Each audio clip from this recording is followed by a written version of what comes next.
같이 일어나서 찬양했으면 좋겠는데요. 우리가 잘 알고 있는 비전이라는 찬양입니다. 어떻게 보면 자, 오늘 예배 가운데 말씀 가운데 공평하신 하나님께서 그 공평을 이루시는 것들이 바로 예수 그리스도를 통해서 이루어지신다고 믿습니다. 그래서 오늘 우리가 이 찬양을 함께 믿음으로 선포하며 나갔으면 좋겠습니다.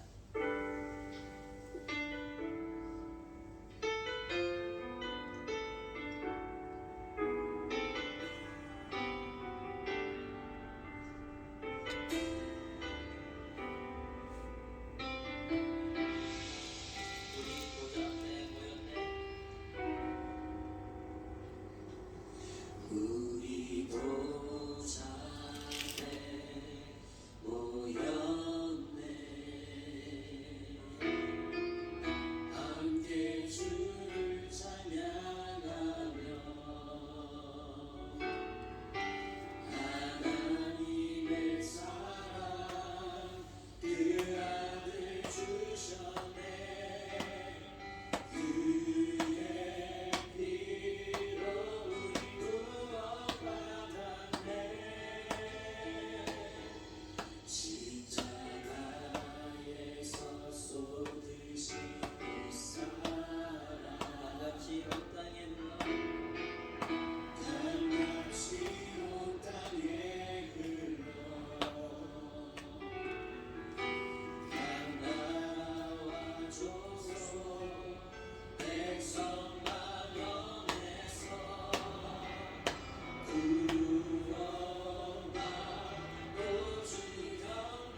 살아계신 주 나의 참된 소망.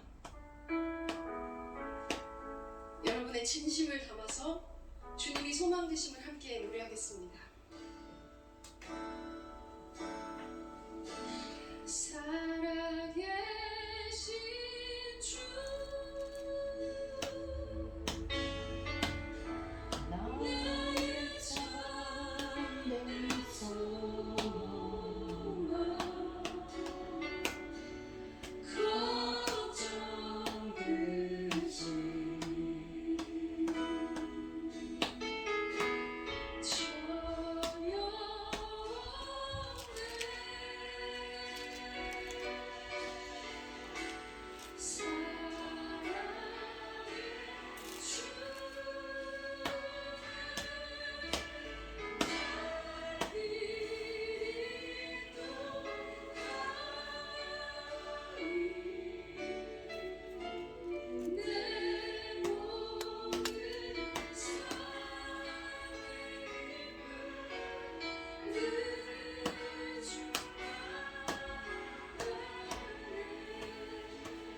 그 언젠가 우리 3절로 그 언젠가 주의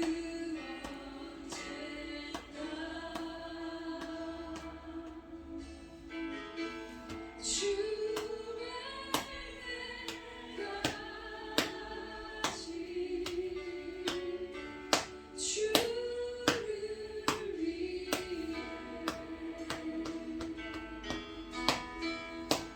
싸우리라.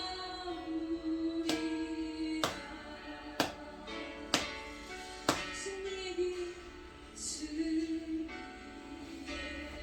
길.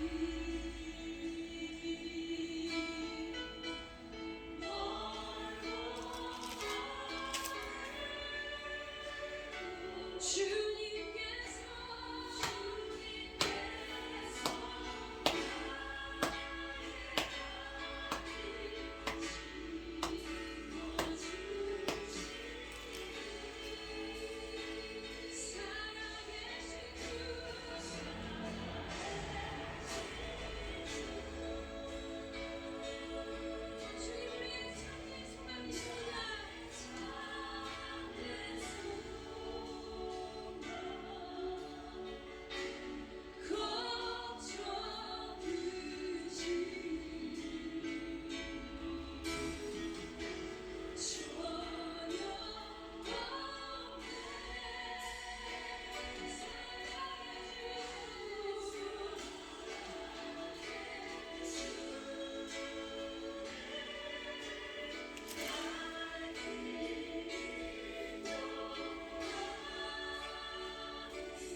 내 꿈, 내 소망이 아니라 하나님의 꿈, 하나님의 소망이 절대 그런 것들을 바라볼 수 없는 연약한 우리들 가운데 오셔서 우리로 주님의 마음 품게 하시고 주님이 보시는 것 보게 하시고 주님이 아파하는 것에 함께 아파하고 주님이 기뻐하시는 것에 함께 기뻐할 수 있도록 주님 내 안에 그 주님의 생명을 허락하여 주셔서 죽음도 이기신 주님께서 내 안에 있는 그 사망과 헛된 것들을 이기고 나올 수 있도록 주님 나에게 말씀하시고 나를 빚어주시옵소서라고 우리의 삶을 올려드리며 주님 앞에 함께 기도함으로 나아가겠습니다. 우리 주님의 이름을 세 번 부르고 함께 기도하겠습니다.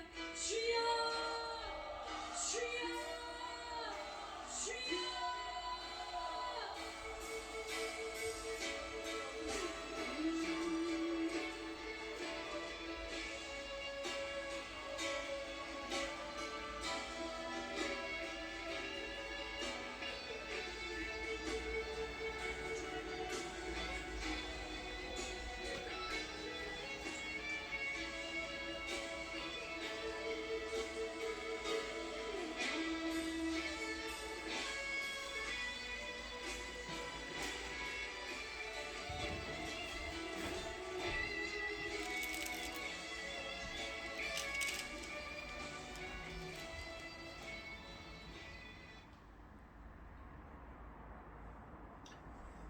3월 27일 3일 밤 예배를 시작하도록 하겠습니다. 땅과 거기에 충만한 것과 세계와 그 가운데에 사는 자들은 다 여호와의 것이로다. 여호와께서 그 터를 바다 위에 세우시며 강물 위에 건설하셨도다. 여호와의 산에 오를 자가 누구며 그의 거룩한 곳에 설 자가 누구인가? 곧 손이 깨끗하며 마음이 정결하며 뜻을 허탄한 데 두지 아니하며 거짓 맹세하지 아니하는 자로다. 그는 여호와께 복을 받고 구원의 하나님께 의를 얻으리니 이는 여호와를 찾는 족속이요 야곱의 하나님의 얼굴을 구하는 자로다. 아멘. 저희들을 창세전에 택정하시고 여기까지 인도해 주신 주님 감사를 드립니다. 오늘 예배 가운데 임재하여 주시고 이 예배가 신령과 진정으로 드려지는 예배가 되게 하여 주시옵소서. 이 모든 말씀 거룩하신 예수님 이름으로 기도드리옵나이다. 아멘. 사도신경하시고 신앙 고백하시겠습니다. 전능하사 천지를 만드신 하나님 아버지를 내가 믿사오며 그 외아들 우리 주 예수 그리스도를 믿사오니 이는 성령으로 잉태하사 동정녀 마리아에게 나시고 본디오 빌라도에게 고난을 받으사 십자가에 못 박혀 죽으시고 장사한 지 사흘 만에 죽은 자 가운데서 다시 살아나시며 하늘에 오르사 전능하신 하나님 우편에 앉아 계시다가 저리로서 산자와 죽은 자를 심판하러 오시리라. 성령을 믿사오며 거룩한 공예와 성도가 서로 교통하는 것과 죄를 사하여 주시는 것과 몸이 다시 사는 것과 영원히 사는 것을 믿사옵나이다. 아멘. 찬송가 312장입니다.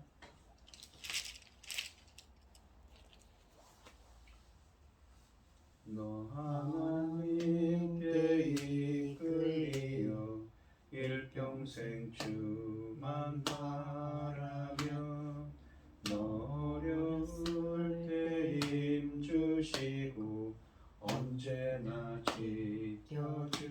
지켜주시리. 주 크신 사랑 믿는 자 그 반석 위에 서리라. 너 설레는 맘 가다듬고 희망 기다리면서 그 은혜로신 주의 뜻과 사랑에 만족하여라. 우리를 불러주신 주 마음에 소원하신다. 주 찬양하고 기도하며 내 본분 힘써가라. 주 약속하신 모든 은혜 내게서 이루어지리라. 참되고 의지하는 자 주께서 기억하시리. 아멘. 오늘 함께 하실 하나님의 말씀은 이사야서 28장 14절로 29절 말씀입니다. 이사야서 28장 14절로 29절 말씀입니다. 교독을 하겠습니다. 제가 먼저 읽겠습니다. 이러므로 예루살렘에서 이 백성을 다스리는 너희 오만한 자여 여호와의 말씀을 들을지어다. 너희가 말하기를 우리는 사망과 언약하였고 수월과 맹약하였은즉 넘치는 재앙이 밀려올지라도 우리에게 미치지 못하리니 우리는 거짓을 우리 비난으로 삼았고 허위 아래에 우리를 숨겼음이라 하는도다. 그러므로 주 여호와께서 이같이 이르시되 보라 내가 한 돌을 시온에 두어 기초를 삼았노니 곧 시험한 돌이요 귀하고 견고한 기초돌이라. 그것을 믿는 이는 다급하게 되지 아니하리로다. 나는 측량줄로 삼고 공의를 저울로 삼으니 우박이 거짓의 피난처를 소탕하며 물이 숨는 곳을 넘칠 것인지.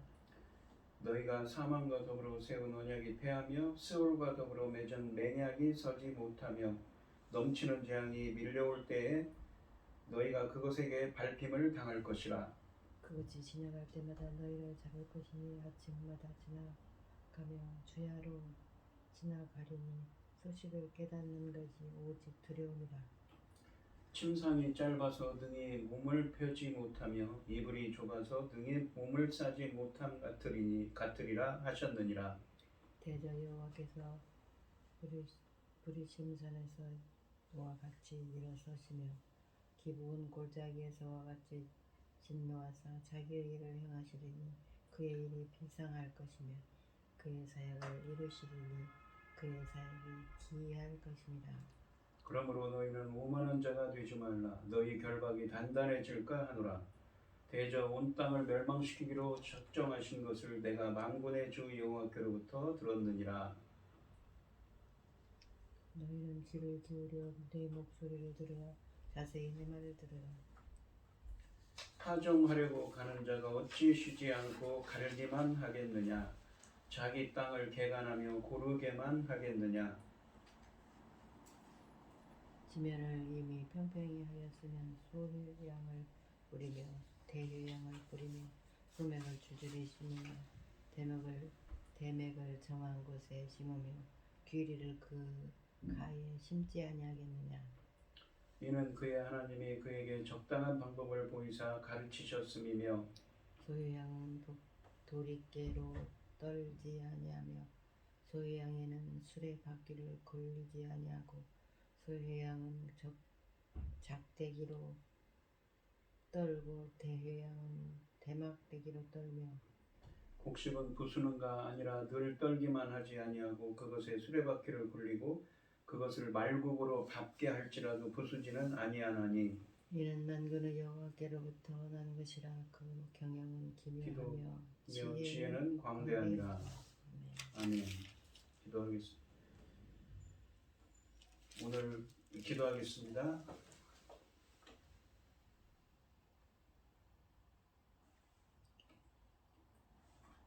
기도하겠습니다.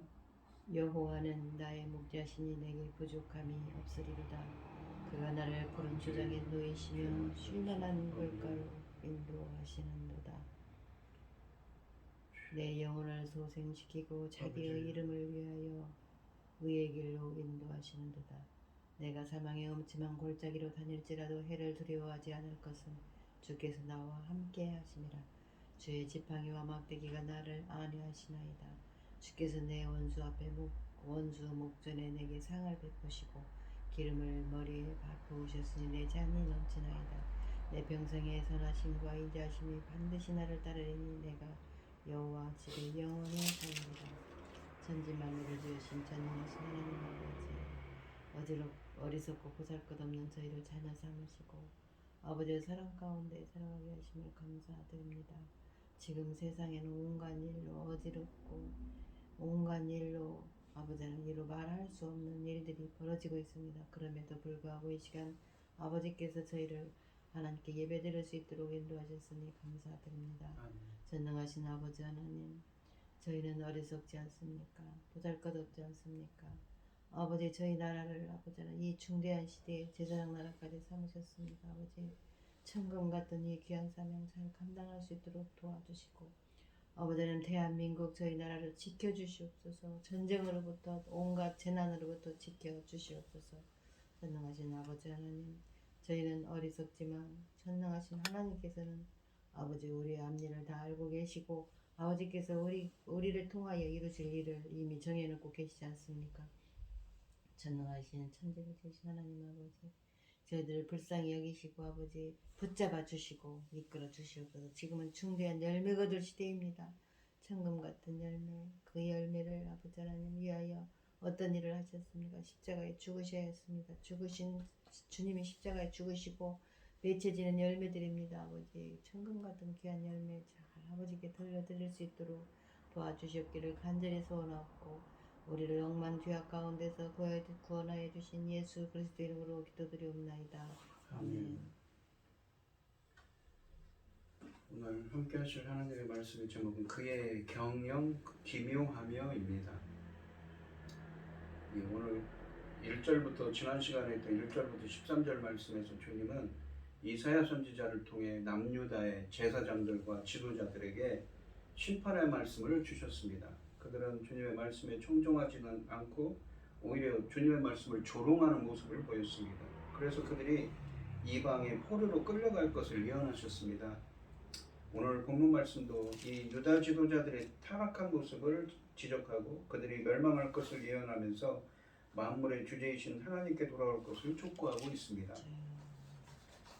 이 14, 15절을 보시면 이 14절부터 22절 말씀은 유다의 지도자들이 이웃 나라들의 정치적 동맹을 통해 안전을 확보하려는 행위를 질타하고 시온에서 하나님의 심판이 시작될 것을 선언하고 있습니다.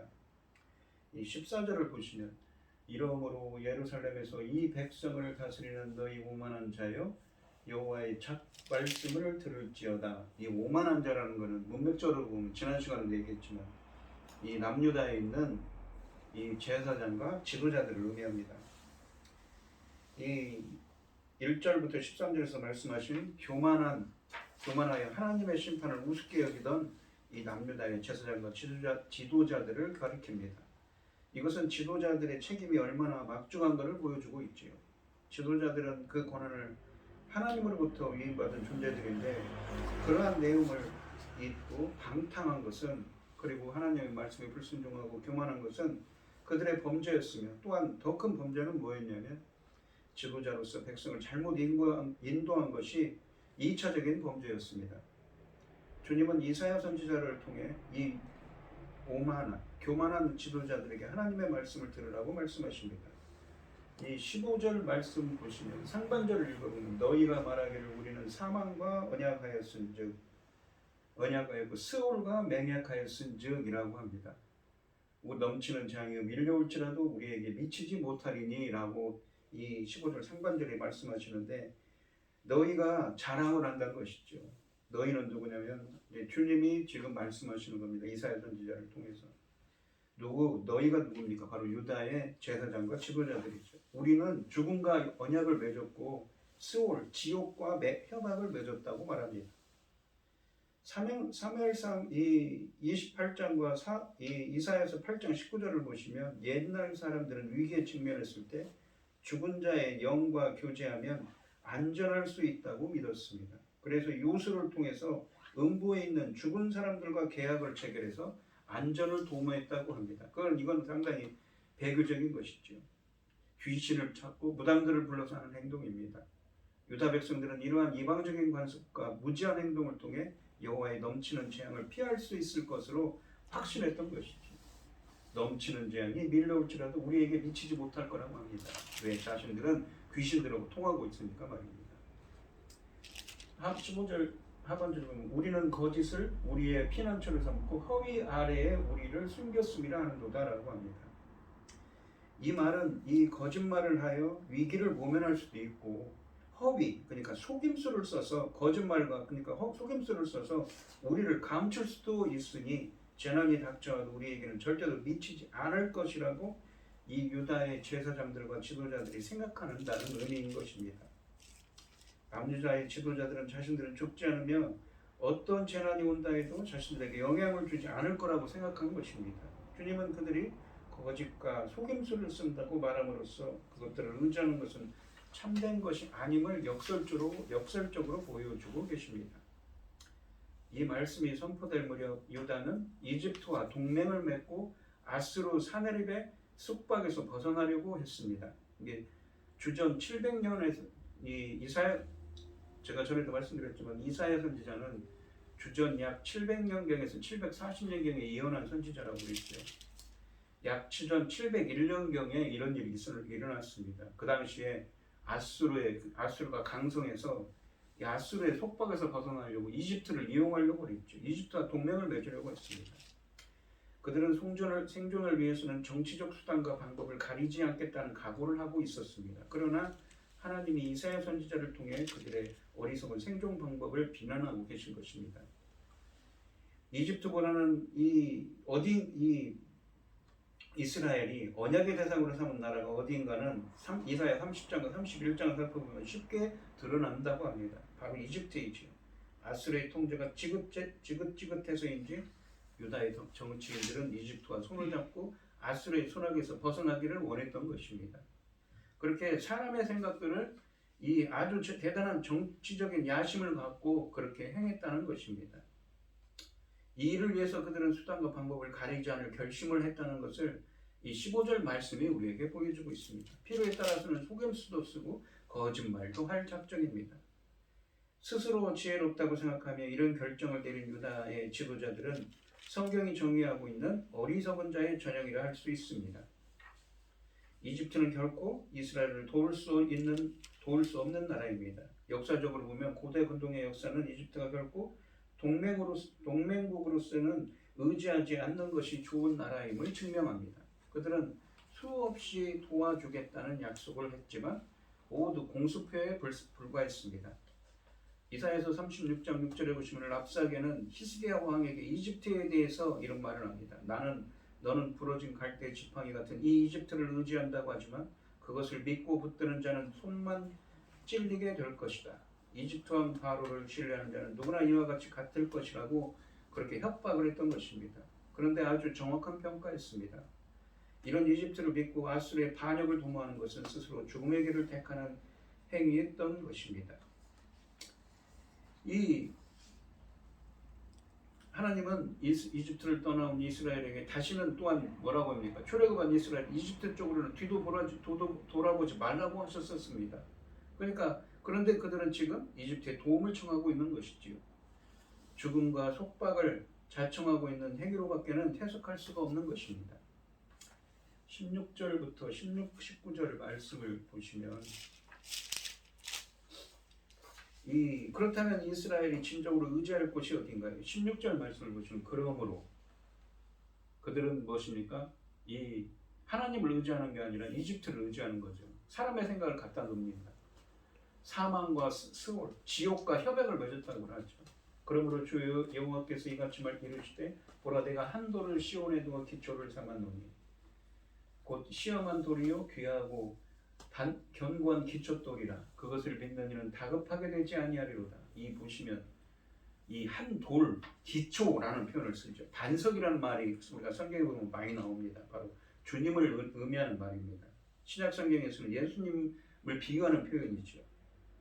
이스라엘이 진정으로 의지할 곳이 어딘가를 16가를 나오는데 16절에 보시면 한 돌을 시온에 두어 기초를 삼았는데 이 돌은 시험한 돌이라고 하는데 시험한 돌이란 말은 이 반이라고 해서 테스트하다, 연단하다는 의미입니다. 원래 이 말이 근데 입증하다, 증명하다로 쓰여진 의미도 있습니다. 그러니까 여기서는 입증된, 증명된 돌이요 귀하고 견고한 기초돌이라고 표현합니다. 이 돌이 그러니까 주님을 의미하고 신약에서는 예수님을 의미하는 이 돌을 믿는 자는 다급하게 되지 않을 거라고 합니다. 다급하게 되지 않는다는 불안하지 않을 거라는 말입니다. 이 돌은 건물 건축에 있어서 중요한 기능을 하는 모퉁이 돌을 의미하는데 특히 이 돌이 기초가 되었다는 표현은 의지할 보호처가 되었다는 의미입니다. 물론 이것은 반석이신 여호와 자신을 가리키며 주를 의지하는 자는 안전하게 될 것임을 의미하고 있습니다.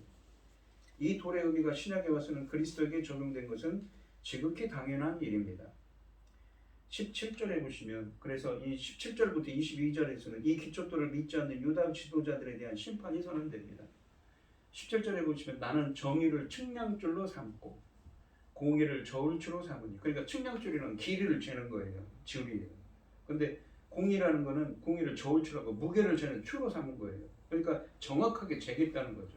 정의라는 거는 무엇이냐면 인간과 인간 사이를 정의하는 하나님의 의로운 심판입니다. 인간과 인간 사이를 정의하는 거죠. 그리고 공의는 무엇이냐면 하나님과 인간 사이의 바른 관계성에 대한 것입니다. 그리고 우리 하나님은 우리가 어떤 사람이 되기를 원합니까? 하나님과 바른 관계성, 하나님 말씀을 순종하는 사람이 되기를 원하시기도 하고 정의, 인간과 인간 사이에서도 이 바른 관계성을 갖기를 원하시는 것입니다. 그들을 해치면 안 되겠죠. 거짓을 행해서는 안 되겠죠. 그러기를 원하시는 거죠. 근데 그거를 측량줄로 저울추로 정확히 측정하신다는 것입니다. 우박이 거짓의 피난처를 소탕하며 물이 그 숨는 곳에 넘칠 것인지 이제 심판하는 우박과 물을 들어서 말입니다.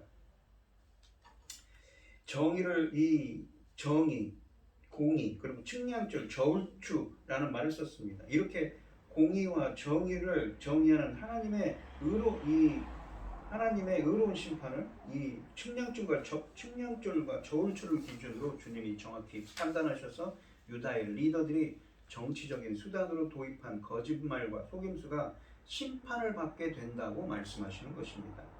거짓말로 위기를 모면한 사람은 우박이 휩쓸어가고 속임수로 몸을 감춘 사람은 물에 그러니까 홍수에 떠내려 가게 할 것입니다. 하나님은 원수들을 보내 이 너희가 의지하던 거짓의 은신처를 부숴버릴 것입니다. 88절에 보시면 너희가 사망과 더불어 세운 언약이 패하며 스올과 더불어 맺은 맹약이 서지 못하며 무엇입니까? 아까 이 15절에 보시면 그런 말을 했죠. 너희가 말하기를 우리는 사망과 언약했고 스올과 맹약했다. 사망과 지옥과 협약을 맺었다고. 그럼 거기 안 간다는 얘기죠. 근데 거기서 그 말을 반복합니다. 사망과 더불어 세운 언약이 패하며 그러나 이 너희가 사망과 더불어 세운 언약이 패하며 스올과 더불어 맺은 협약이 서지 못하여 넘치는 재앙이 밀려올 때에 너희가 그것에게 밟힘을 당할 것이라. 이 18절에 보시면 주님은 계속해서 결국 너희가 15절에서 자랑한 사망과 맺은 언약은 무효가 되고 너희가 스올과 맺은 맹약은 아무 소용이 없을 것이라고 하시면서 재앙이 덮칠 때 너희는 밟힘을 당할 것이라고 말씀하고 계십니다. 살아보려고 이집트와 협정을 맺었지만 하나님의 심판에 의해 죽임을 당하기 때문인 것이지요. 이 19절에 보시면 그것이 지나갈 때마다 너희를 잡을 것이니 그것이란 게 무엇일까요? 이 17절에 언급된 것입니다. 무엇입니까? 이 정의, 측량줄로 삼고 저울추로 삼은 공의죠. 이 17절에 언급된 우박과 물입니다. 그래서 삼아서 우박과 물이 심판을 하죠. 19절에 보면 그것이 지나갈 때마다 우박과 물로 심판을 하고 쓸어버릴 때마다 너희를 잡을 것이니 아침마다 지나가며 주야로 걸어가니 아침마다 주야로 밤낮으로 소식을 깨닫는 것이 오직 두려움이라 라고 하십니다. 이 우박과 물도 심판의 도구로 사용된 이방 강대국들의 침략을 상징하고 있습니다. 이방인들은 신앙을 버리고 사치와 향락을 즐긴 교만한 유대 백성들을 수시로 괴롭힐 것인데 그 괴롭이 얼마나 심했던지 소식을 듣기만 합니다. 그러니까 소식이란 말은 무엇입니까? 바로 하나님의 말씀을 전하는 이사야를 통해서 전하는 하나님의 말씀, 또 이 듣기만 하면 두려움을 느끼게 될 것입니다. 즉 9절 말씀에서 이전에는 여호와의 심판을 전하는 선지자와 경고를 우습게 여겼었는데 일단 심판을 경험하게 되면 다시는 그같이 멸시하지 조롱하지 못할 거라는 겁니다. 오직 두려움만을 느끼게 되리라는 의미입니다. 아수르의 사네립이 예루살렘을 치기 직전에 유다의 여러 성읍들을 차례차례 멸망시킨 사건을 겨냥한 표현입니다. 따라서 주의 성읍들이 사네립에 의해 멸망했다는 소식을 들은 예루살렘은 공포에 휩싸이게 될 것이라고 예언하고 계신 것이죠. 이 20절로 22절 말씀을 보시면 다리를 펴지 이 20절에 보시면 너희가 마치 침상이 짧아서 능히 몸을 펴지 못하며 이불이 좁아서 능히 몸을 싸지 못함 같으리라 하셨느니라. 침상이 짧아요. 그래서 몸을 만약에 침대가 짧으면 어떻게 됩니까? 거기에 제대로 누울 수가 없죠. 다리만 쭉 나오니까 불편하겠죠. 이불이 좁아서 잘 덮지도 못합니다. 라고 표현합니다. 이 하나님의 심판으로 아수르가 침략해 올 때 대책을 강구하겠지만 상황이 너무나 엄청나서 별 소용이 없을 거라는 말씀입니다. 주님은 이어서 21절과 22절에서 하나님이 계획하신 일, 곧 기이한 일을 하시려고 그를 의지하지 않은 자들을 심판하실 것을 선포하고 계십니다. 대저 여호와께서 불안하신 삶과 같이 일어나시며 기브온 골짜기에서 같이 진노하사 자기의 일을 행하시리니 이 하나님이 21절에 보면 이들을 대적해서 싸우는 것이 마치 옛적 브라심산에서 싸우신 것 같고 기브온 골짜기에서 진노하신 것 같이 진노하실 거라고 하십니다. 브라심산은 사무엘하 5장 17절로 20절에서 다윗이 통일 왕국의 왕이 된 다음 블레셋 사람들을 맞이하여 싸웠던 곳입니다. 블레셋은 아주 오랫동안 이스라엘을 괴롭혀 왔습니다. 사울도 그들에게 치명타를 가할 수 없었는데 다윗이 다윗과의 전투에서 블레셋은 패배를 계기로 다시는 이스라엘을 괴롭히지 못했습니다. 이스라엘이 결정적인 치명타를 가했던 것이지요.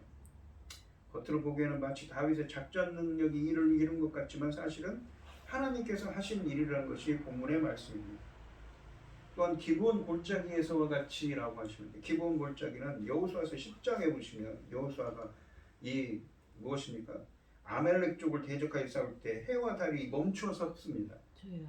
이날 역시 이스라엘 사람들은 놀라운 하나님의 역사를 체험했던 것이죠. 하나님의 우박에 맞아 죽은 적군이 이스라엘의 칼에 맞아 죽은 자들보다 더 많았다고 합니다. 이처럼 이 두 장소는 이스라엘 역사에서 길이 기념되고 있는 여호와의 승리를 연상시키는 것입니다. 그런데 하나님이 다시 한번 아주 격렬하게 싸우실 것이라고 하는 것입니다. 다만 문제는 싸움의 대상이 이방 민족이 아니라 하나님의 백성이 적이 되는 것입니다. 하나님을 거역하는 그의 백성이 하나님의 적이 되는 것입니다. 예루살렘을 향해 싸우시는 하나님의 모습은 확실히 어색하기 때문에 본문은 그의 사역이 기이할 것입니다. 하반절에 보면 그의 일이 비상할 것이요 자기의 사역을 이루시려니 그의 사역이 기이할 거라고 말합니다. 혹시 우리도 이러한 위험에 처해 있지 않나 항상 근심해야 할 것입니다. 22절에 보시면 그러므로 너희는 오만한 자가 되지 말라. 오만한 자가 누구입니까? 이스라엘의 지도자들이었죠. 바로 하나님의 뜻을 여쭙지 않고 자기 생각대로 사는 사람입니다. 너무 너희 결박이 단단해질까 하노라라고 하십니다. 상반대로 보시면 더 이상 오만한 자가 되지 말라고 하시는데 오만한 자는 14절에 이스라엘을 다스리는 오만한 지도자들을 의미합니다. 너희 결박이 단단해질까 하노라라는 말씀은 그렇지 않으면 너희가 더 벗어나기 어려운 속박을 당하게 될 것이라는 의미입니다. 그러면서 나는 대저 온 땅을 멸망시키기로 작정하신 것을 내가 만군의 주 여호와께로부터 들었느니라라고 합니다. 누가요? 이 이스라엘뿐만 아니라 온 땅을 멸망시킬 거라는 것을 하나님께로부터 이사야가 들었다고 표현을 합니다. 나는 하나님께서 온 땅을 멸망시키기로 작정하셨다는 말을 분명히 들었다고 말합니다. 유다를 향한 심판은 온 땅으로 확산됩니다.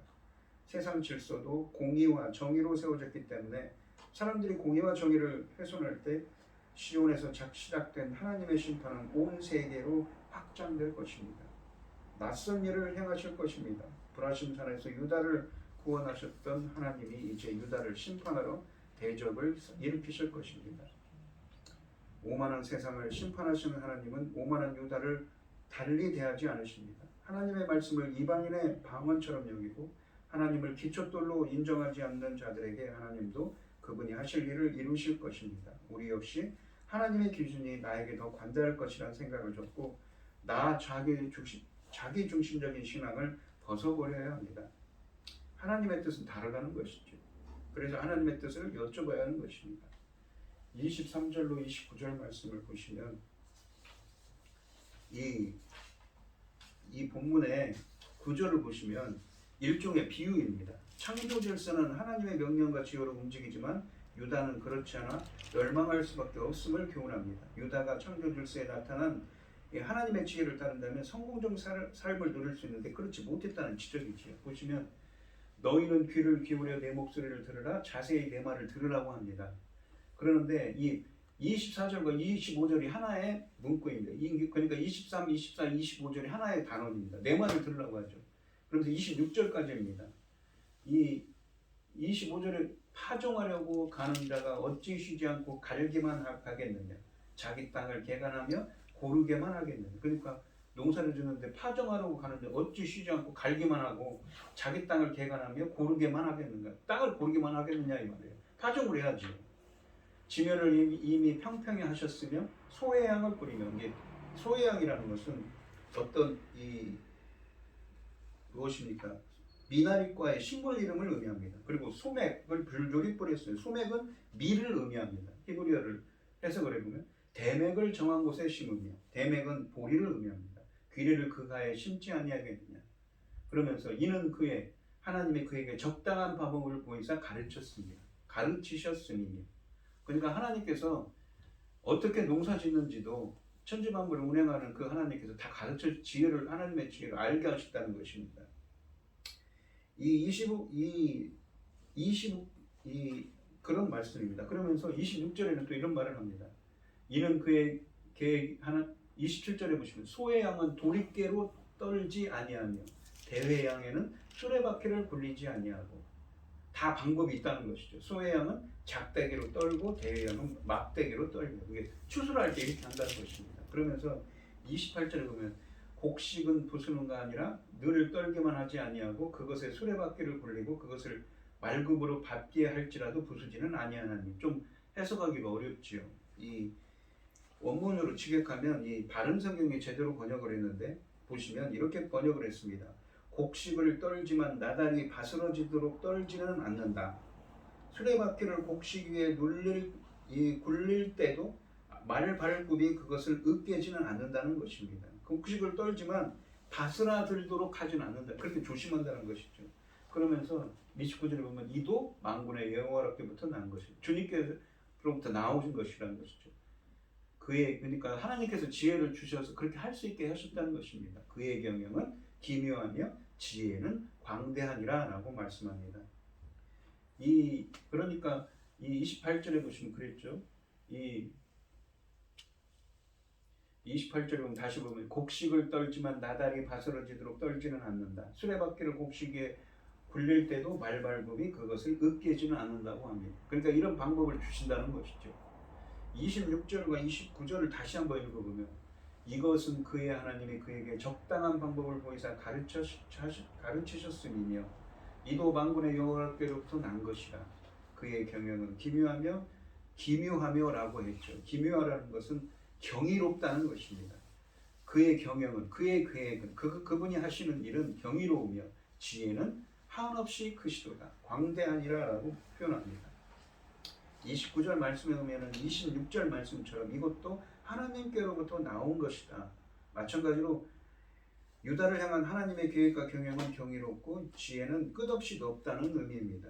여기서 경영은 이 애차라는 히브리어인데 계획을 의미하고 기묘하면은 경이롭다는 의미입니다. 농부가 각 시기에 맞추어 땅을 갈고 씨를 뿌리고 열매를 거두는 때를 분별하는 행위는 하나님이 보이시고 가르쳐 주신 지혜에 근거한 것인데 이처럼 하나님의 심판도 주의 독자적인 시기의 판별에 의해 시행될 것이라는 교훈이 이 구절의 의미입니다. 그분이 하시는 일은 그래서 경이롭다고 합니다. 이런 측면에서 여호와의 심판을 우습게 여기는 유다 지도자들의 교만은 주의 주권을 침해하고 주의 판단력을 조롱한 죄를 범한 것이라고 말할 수가 있는 것입니다. 결국 이 구절은 하나님의 주권과 계획이 순응할 때 진정한 지혜를 가질 수 있는데 유다가 그러지 못했음을 질타하고 있는 것입니다. 그러니까 천지만물을 창조하시고 무엇입니까? 이 천지만물을 그 지혜를 주셔서 운행을 하셔요. 그래서 이렇게 이 곡식을 기르는 것도 다 씨를 뿌리고 수확하고 하는 것도 하나님께서 지혜를 주셔서 보여주시고 알게 했는데 너희들이 감히 내 말에 그렇게 거역하느냐라는 의미입니다. 유다가 하나님이 주신 계획에 따르지 않고 그 자신의 계획을 따르기 때문에 지혜롭지 못하여 절망할 수밖에 없다는 의미를 담고 있는 비유적으로 표현하는 것입니다. 그의 경영은 기묘하며 경이롭고 지혜는 광대하시니라고 말씀합니다. 오늘 본문 말씀을 보시면 이 천지만물을 지으시고 만물의 주제로서 그분 뜻대로 천지만물을 운행하시는 하나님을 의지하지 않고 사람의 생각을 앞세우는 남유다를 향해 그들의 생각과 계획은 패하게 될 것이며 오히려 하나님의 계획하신 심판으로 두려움에 떨게 될 것이라고 표현하고 있습니다.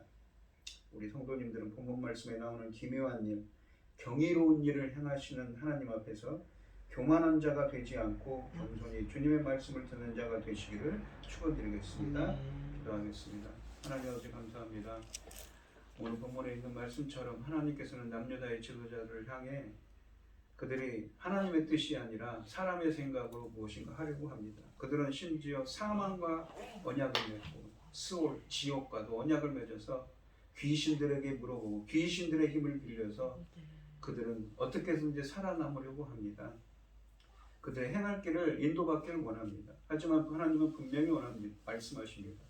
천지를 창조하시고 만물의 주제이신 주님께서 하나님의 그 경영이 경이롭다, 기묘하다고 경이로우며 그분의 지혜는 광대하다고 하십니다.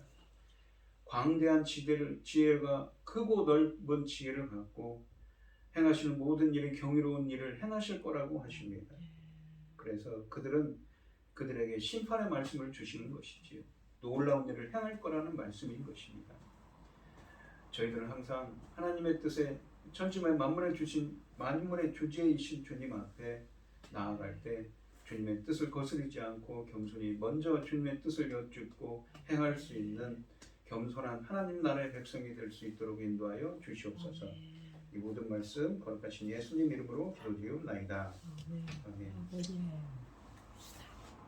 찬송가 272장을 하시고 축도하심으로 오늘 예배를 마치도록 하겠습니다.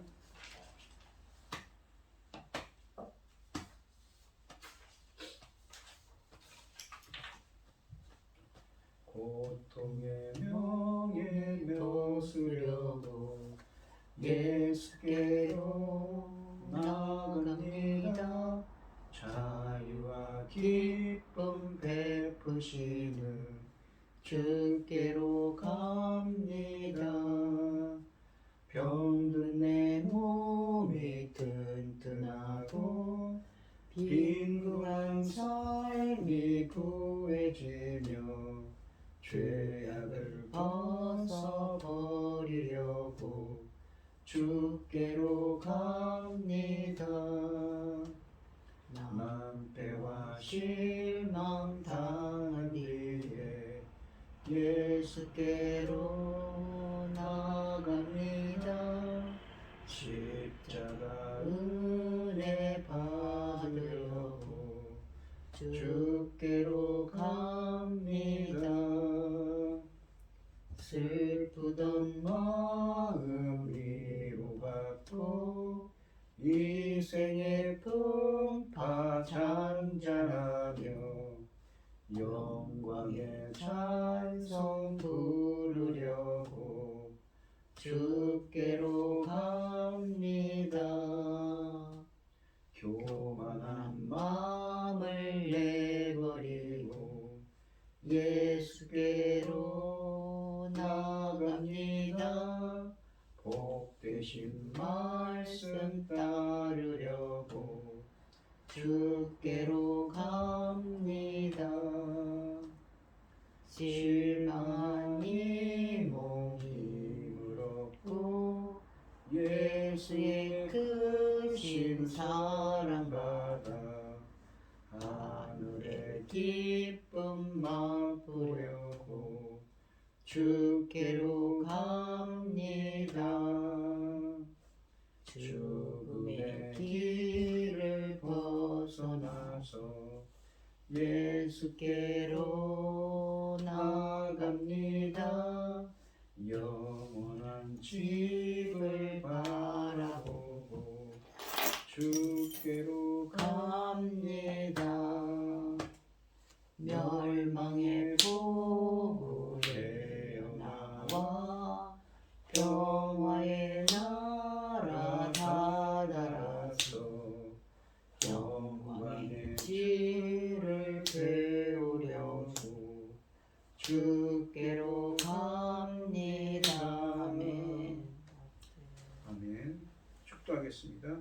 이제는 주 예수 그리스도의 은혜와 아버지 하나님의 극진하신 사랑과 성령의 교통하심이 기이한 일을 행하시는 경이로운 일을 행하시는 그 하나님의 은혜가 함께하기를 소원하는 성도들 머리머리 위에 이제로부터 영원히 함께 있을지어다. 아멘.